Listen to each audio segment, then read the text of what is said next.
Hi, everybody, and welcome to another episode of the articles that I write. Really grateful for this platform having the ability to be able to read my articles to you. So, thank you for stopping by, and thank you if you're one of my subscribers. Thank you for subscribing to my channel. Okay, so this article today came about because of somebody that I follow or connect with on LinkedIn.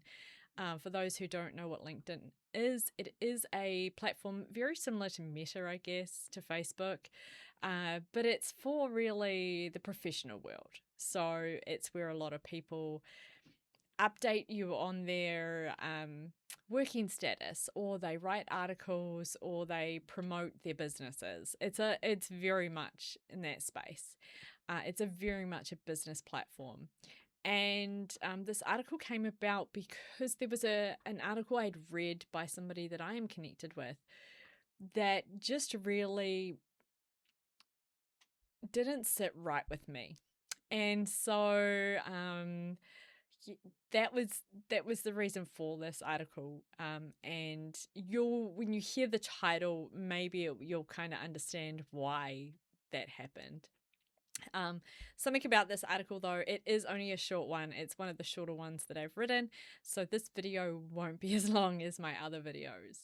But on that note, let's sit back and let's get into it.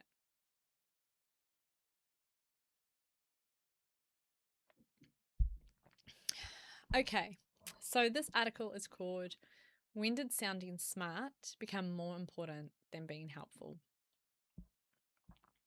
Recently, I found myself reading an article about artificial intelligence. The author and I agreed on most of the conclusions. AI is a tool, not a strategy. Human judgment still matters. Technology should support people, not replace them. We need to be careful not to outsource our thinking. Yet by the time I reached the end, I found myself feeling frustrated. Not because I disagreed, because I was exhausted. The article was full of satire, metaphors, references, clever observations, and commentary. And it felt more like a performance than a conversation.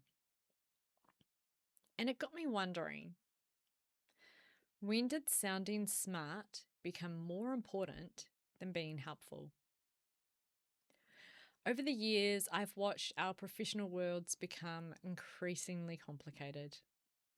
There are more frameworks, more models, more jargon, more diagrams, more acronyms, more articles explaining the article before the article can actually begin. And sometimes I sit in meetings and wonder whether we are trying to solve a problem or simply demonstrate how much we know about it.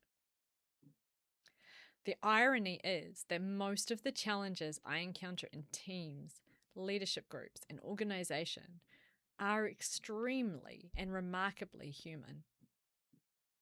People don't trust each other. Roles aren't clear.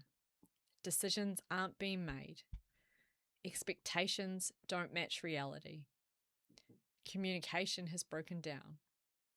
People are exhausted. These aren't new problems.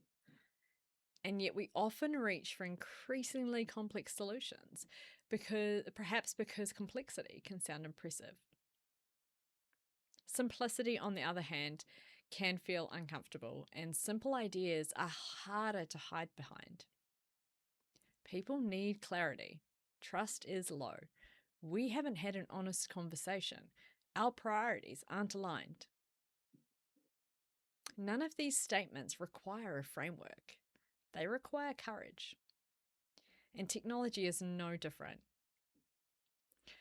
As AI becomes part of more workplaces, I find myself hearing two extremes.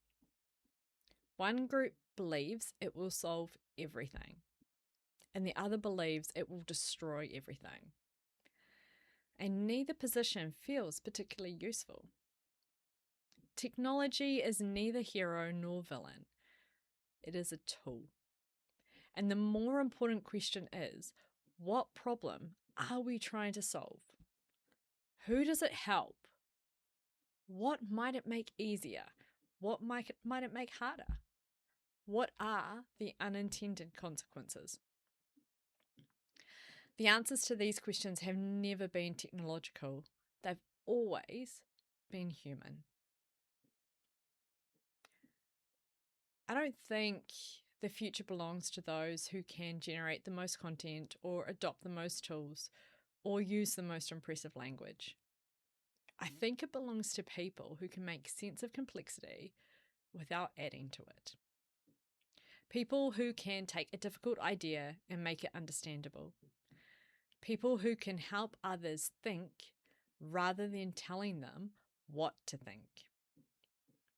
People who can explain something simply because they understand it deeply.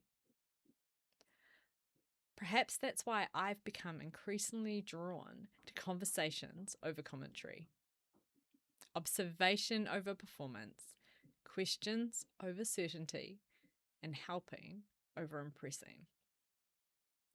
Because at the end of the day, I've never seen a team transformed by clever words.